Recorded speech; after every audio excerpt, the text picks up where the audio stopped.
కేంద్ర ప్రభుత్వం ప్రతిష్టాత్మకంగా తీసుకున్న ఆపరేషన్ కగార్ చివరి దశకు చేరుతున్న వేళ మావోయిస్టులకు భారీ ఎదురుదెబ్బ తగిలింది. మావోయిస్టు కీలక నేత పాపారావు పోలీసులకు లొంగిపోనున్నారు. మరింత సమాచారం మా ప్రతినిధి లింగయ్య అందిస్తారు. లింగయ్య, మావోయిస్టు పాపారావు పోలీసుల ఎదుట ఎప్పుడు లొంగిపోనున్నారు? వివరాలేంటి?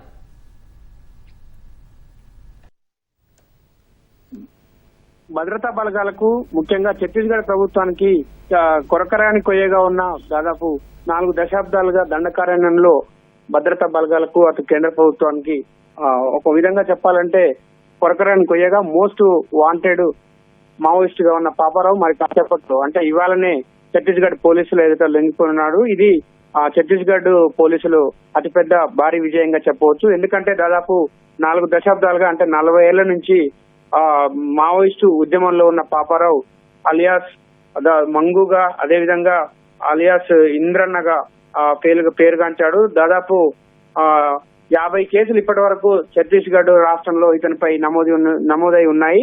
ఇతని కోసం ప్రత్యేకంగా గాలింపు చర్యలు కూడా గత కొన్ని నెలలుగా భద్రతా బలగాలు, ఛత్తీస్గఢ్ ప్రభుత్వం, కేంద్ర బలగాలు కూడా దండకారణ్యాన్ని జల్లెడబడుతున్న నేపథ్యంలో వరుసగా మావోయిస్టులకు ఒకవైపు ఎన్కౌంటర్లు, మరోవైపు లొంగుబాట్ల ప్రక్రియ కొనసాగుతున్న తరుణంలో ఇంకా కొద్దిమంది మాత్రమే దండకారణ్యంలో మిగిలిన్నారు. వారిలో కీలకంగా మోస్ట్ వాంటెడ్ గా ఉన్న పాపారావు కూడా ఉన్నారు. ఈ నేపథ్యంలో భద్రతా బలగాలు మార్చి చివరి నాటికి పూర్తిగా ఛత్తీస్గఢ్ లో మావోయిస్ట్ రహిత రాష్ట్రాన్ని చేస్తామంటూ ప్రకటించిన నేపథ్యంలో ఇవాళ మరొక కీలక పరిణామం అయితే చోటు చేసుకున్నది. బీజాపూర్ పోలీసులు ఎదుట ఇవాళ మధ్యాహ్నం తర్వాత మోస్ట్ వాంటెడ్ మావోయిస్ట్ గా ఉన్న పాపారావు లొంగిపోనున్నాడు. ఇందుకు సంబంధించి అధికారిక ప్రకటన విడుదల కానప్పటికీ కూడా మనకు స్పష్టమైన సమాచారం అయితే ఉంది.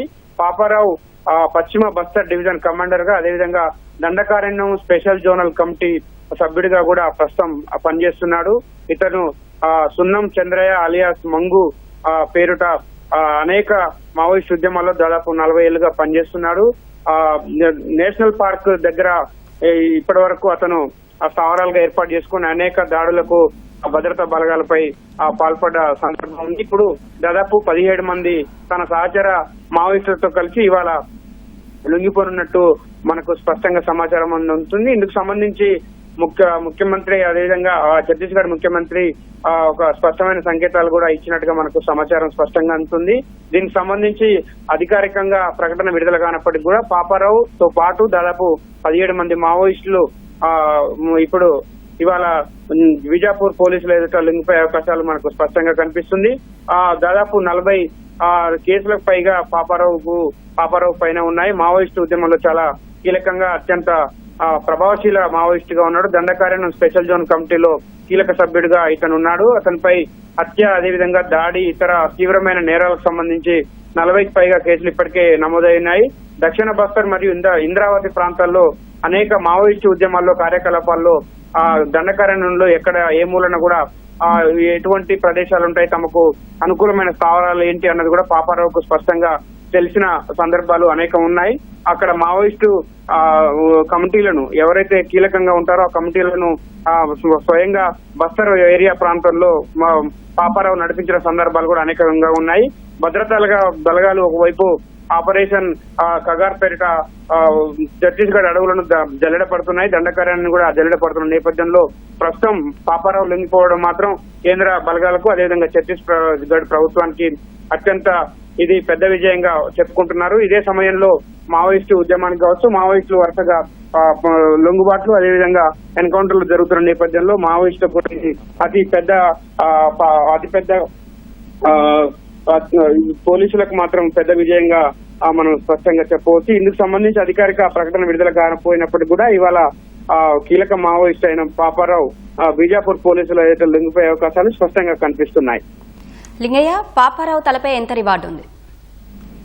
దాదాపు పాపారావు ఇప్పటి వరకు 40 కేసులు ఉన్నాయి. ఇతని మీద అనేకమైన పెద్ద హత్య నేరాలకు సంబంధించిన కేసులు కావచ్చు, దండకారణ్యంలో స్పెషల్ జోనల్ కమిటీలో పనిచేసినప్పుడు కానీ, అదేవిధంగా బస్తర్ ఏరియా కమిటీ సభ్యుడిగా పనిచేసినప్పుడు కానీ అనేకమైన కేసుల్లో పాపారావు కీలకంగా వ్యవహరించాడు. మోస్ట్ వాంటెడ్ నక్సలైట్ గా, మోస్ట్ వాంటెడ్ మావోయిస్ట్ గా కూడా అతనిపై రివార్డు ఉంది. దాదాపు ఇప్పటి వరకు మనకు తెలుస్తున్న ప్రకారమే దాదాపు 1.5 వరకు రివార్డు ఉన్నట్టు కూడా మనకు స్పష్టంగా సమాచారం అందుతుంది. ఇంద్రావతి అదేవిధంగా బస్తర్ ఈ రెండు ప్రాంతాల్లో పూర్తిగా పట్టున్న నాయకుడిగా పాపారావుకు మంచి పేరుంది. అదేవిధంగా అక్కడ ఇంద్రావతి అదేవిధంగా బస్తర్ దండకారణ్యంలోని ఏ ప్రాంతంలోనైనా అటవీ ప్రాంతాలకు స్వయంగా ఎక్కడ తమకు ఆ స్థావరాలు కరెక్ట్ గా ఉంటాయి, ఏ స్థావరాల్లో తమ అనుకూలంగా ఉండొచ్చు, భద్రతా బలగాలు రాలేని చోటికి కూడా అతనికి స్పష్టమైన సమాచారం ఉంది. గతంలో ఇడ్మాకు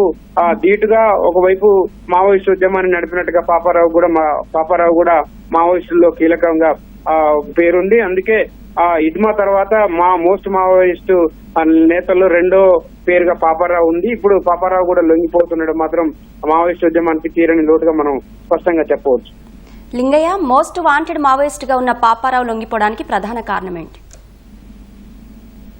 ఇప్పుడు అనేకమైన పరిణామాలు ఈ 2026లోనే చోటు చేసుకుంటున్నాయి. మనం మావోయిస్టు ఉద్యమాన్ని లేకుండా చేస్తాం, మావోయిస్టు రహిత ఛత్తీస్గఢ్ ను నిర్మిస్తామంటూ కేంద్ర ప్రభుత్వం ప్రకటించింది. అదేవిధంగా మార్చి నాటికి మార్చి 30 నాటికి ఛత్తీస్గఢ్ రాష్ట్రాన్ని పూర్తిగా మావోయిస్టు రాష్ట్రంగా చేస్తామంటూ కేంద్రం అదేవిధంగా ఛత్తీస్గఢ్ ప్రభుత్వం ప్రతినబూనింది, శపథం చేసింది. ఈ నేపథ్యంలోనే ఆపరేషన్ కగార్ ను అత్యంత వేగంగా నడుపుతున్నారు. ఒక యుద్ధ వాతావరణం అడవి ప్రాంతంలో దండకారణ్యంలో చోటు చేసుకుంది.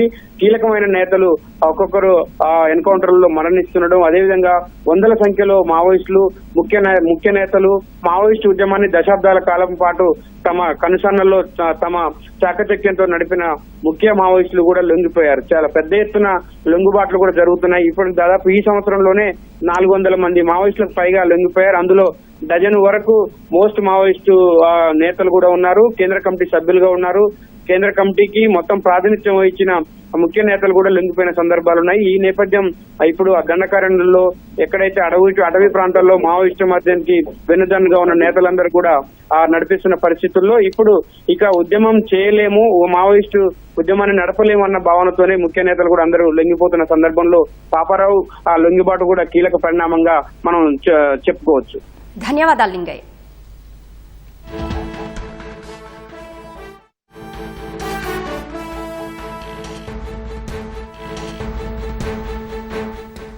ఇక ఇదే అంశానికి సంబంధించి మరింత సమాచారం మా ప్రతినిధి మహేష్ తివారిని అడిగి తెలుసుకుందాం. Mahesh Tiwari, most wanted Maoist Paparao ఏ ప్రాంతానికి చెందినవారు? పాపారావు బస్తర్ కు చెందినవారు. మనం చూస్తే మావోయిస్ట్ ఉద్యమంలో చాలా పెద్ద కీలకమైన పాత్ర మన తెలుగు మావోయిస్ట్ నాయకులది ఉంది.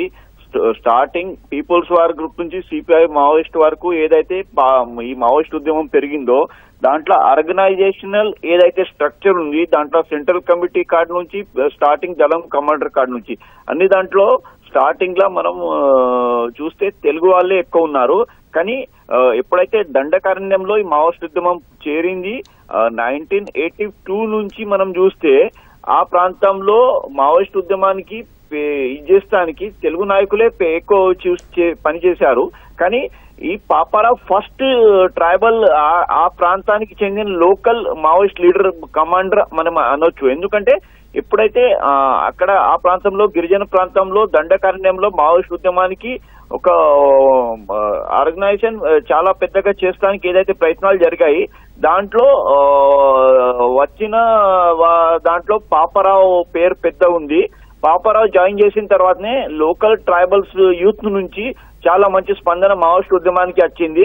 దాంట్లో చాలా మంది మావోయిస్ట్ ఉద్యమంలో ఆ ప్రాంతం నుంచి సుక్మా కానివ్వండి, బీజాపూర్ కానివ్వండి, దంతెవాడ కానివ్వండి ఆ ప్రాంతం నుంచి మావోయిస్ట్ ఉద్యమంలో చేరుకున్నారు. అందుకే పాపారావు లోకల్ ట్రైబల్ కమ్యూనిటీ నుంచి వచ్చిన ఒక మావోయిస్ట్ లీడర్. దానివల్ల పాపారావుకు ఉన్న ఒక పేరు దాంతోటే మావోయిస్ట్ ఉద్యమం బస్తర్ లో చాలా పెద్దగా అయింది. మనం చూస్తే హిడ్మా ఇప్పుడు ఈ పేరు మనకు గుర్తుపడుతూ ఒక చర్చలో వచ్చింది. కానీ దానికన్నా ముందు నుంచి పాపారావుదే చాలా పెద్ద పేరు ఉంది. ఏదైతే లోకల్ దళం నుంచి Dandakaranya general DKZC Dandakaranya zonal committee వరకు ఏదైతే ఆర్గనైజేషన్ స్ట్రక్చర్ ఉందో దాంట్లో లోకల్ ట్రైబల్ నుంచి యూత్ కి తీసుకొస్తానికి పాపారావే ఒక కీలకమైన పాత్ర పోషించారు. అలాగే మనం చూస్తే ఏదైతే పెద్ద దాడులు జరిగాయో ఆ దాడుల్లో కూడా పాపారావుది చాలా పెద్ద పేరుంది. 2009-10 లో ఏ అయితే సెక్యూరిటీ ఫోర్సెస్ సిఆర్పిఎఫ్ పైన చాలా పెద్ద అటాక్ జరిగాయి. దంతెవాడలో 76 సిఆర్పిఎఫ్ సిబ్బంది కానివ్వండి, రాణి బోర్లీలో 55 సిఆర్పిఎఫ్ సిబ్బంది. అలాంటి దాడిలో పాపారావే చాలా పెద్ద కీలకమైన పాత్ర పోషించారు. మనం చూస్తే ఏదైతే లోకల్ నుంచి వచ్చిన మావోయిస్ట్ కమాండర్స్ లీడర్స్ ఉన్నారో వాళ్ళు చాలా మంది ఎన్కౌంటర్ లో మృతి చెందారు, చాలా మంది సరెండర్ చేశారు.